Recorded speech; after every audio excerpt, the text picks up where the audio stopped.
Thank you, Sean, and it's good to be here. We don't do a lot of things different than probably a lot of other farmers in the room, but there's maybe a couple things we can pick up that we've tried that have some environmental impact.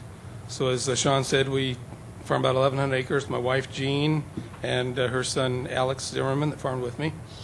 And we feed out about 9,000 head of hogs a year, and they're actually feeder to finish rather than wean to finish. But this is a picture of our farm, and you see we also have solar panels on 3 of the hog sheds, which covers about 85% of the electricity needs on the hog farm. So we like that. And if you also look on the picture, you can see it's a lighter green around the farmstead. That is what's going to be a pollinator habitat. It's actually in the Pollinator CRP, the CRP 42. And we chose this rather than the green farmstead is because on the north we have tile going north, we have tile going west, and we have tile going south. And tile and trees don't work very well, so we're doing this. Hopefully in a year or two it's going to look like this, our pollinator. That's what we have. We've seeded some pollinator on a couple other locations on the farm, and it looks real nice. I go out there in the summer, and there's bees and birds and butterflies and everything around, kind of like that. It's good habitat for the pheasants. Our son Alex loves to pheasant hunt, and there's no shortage of pheasants and quail on that area. And so it's provided good recreational activity for him too and his friends. One of the other things we do is we plant cover crops on all of our acres except about 10 acres of check strips. 10 years ago, Jamie Benning from Iowa Learning Farm came to me and said, would you be interested in being part of a 5-year project doing cover crops? And we set up some check strips with and without. So we said, sure. We seeded some cereal rye in those, and we went to 80 acres the next year and 300 the next. And we had flown them on, and we didn't get any rain for about 45 days, and we didn't get a very good stand, so we bought a drill. So we've been drilling them ever since. We're up to all but our 10 acres of check strips, and that 5-year project turned into a 10-year project. And so I'll maybe tell you about some of the results we've seen with it too. So we're planting soybeans. We have a 23-row Kinsey planter. We plant soybeans right into what was last year's standing corn stalks and the cereal rye. And corn, we got a 12-row corn planter. We planted the cereal rye. This year's cereal rye didn't grow very tall. We had a cold fall in 17, and again we did in 18, and a kind of a cold spring last spring, and all of a sudden it just cut loose and turned warm. So it was time to plant, so we didn't get as much growth as we normally do. We've planted into shoulder high cereal rye in our beans before, but this year didn't get that kind of height to it. We have seen very little difference in yield.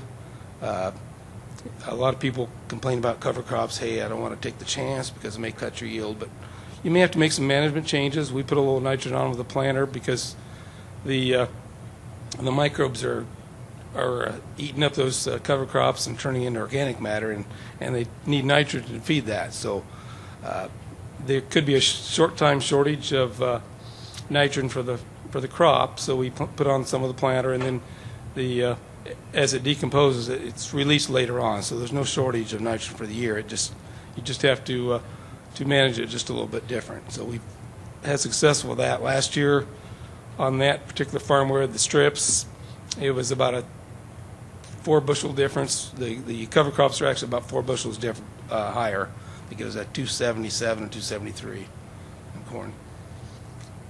So one of the things that could be an environmental thing in the future is we experimented with Bazooka Farm Star this year, and they came up with a side dress rig where we side dress our nitrogen. So instead of, say, side dressing anhydrous or urea or UAN or whatever, we'd just take your manure out of the pit. So they came up with this rig that they built and used it on 3 farms in Washington County.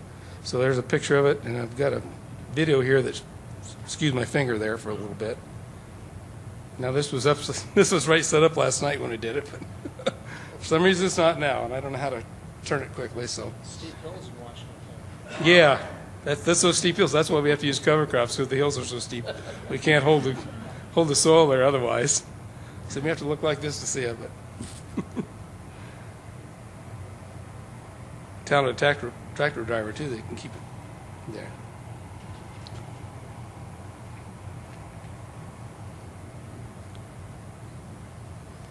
So let me have some bugs to work out of it, but it's something to look at. And there were, like I said, there was 3 farms in Washington County that used it. The drag line kind of bent over the corn, but we noticed in about 3-4 days it was standing up again. So we didn't lose any stand, and you'll see here we didn't lose any yield. Mine is the 62 location, the one in the middle. It had 3.5 bushel increase actually with the side dressed, and it was compared with putting on urea side dressed on the check. And then I had a neighbor to the south of me. He actually had a 14.5 bushel increase on his, and then fell on the other side of the county. It was basically no difference. Mine wasn't significant, and the other one wasn't, but the 14.5 bushel was. So you can say we were just glad we didn't lose any yield out of it, because it was kind of trying something new, and it could be a good way to spread out your fertilizer use during the year rather than putting it all in the fall. We like to spoon feed our crop. That's why we put a little manure on in the fall, put on some of the planter, and then come back and side dress. So this is another way to spoon feed it so you get the nutrients to the crop when they need it. Another thing I've done on my farm is we built a bioreactor in 2014, and this is actually when it was being built. I think the first day it was being built. It gets a lot deeper than that. We put in 7 semi-loads of wood chips. So it's about 5 feet deep of wood chips in this, and I think it's about 90 feet long and about 60 feet wide. And then there's a fabric that goes on top of that, and then a couple feet of soil on top of that, and then we actually put pollinator on top of that. So we diverted all the tile from this one field, or 65 acres, went through this into the wood chips, and the wood chips they're a medium that takes the nitrates out of the water. So on the average, you can see here's the chart that'll show on there. In the spring, it started out about 37% reduction. This is over 4 years, and our 5th year was about the same. I just don't have it on the chart. And then it increases during the summer. So by fall, late summer, fall, it's taken 95 to 97 or 98% of the nitrates out. So very, very successful. Hopefully they'll last 15 or 20 years before we have to dig up the wood chips and replace them. We'll see, I guess. But so far it hasn't dropped off a bit. And this is what's on top of it now. We just put pollinator on top of that too, so that you can't really farm on top of it because they don't want you packing it down or doing compaction on the bioreactor.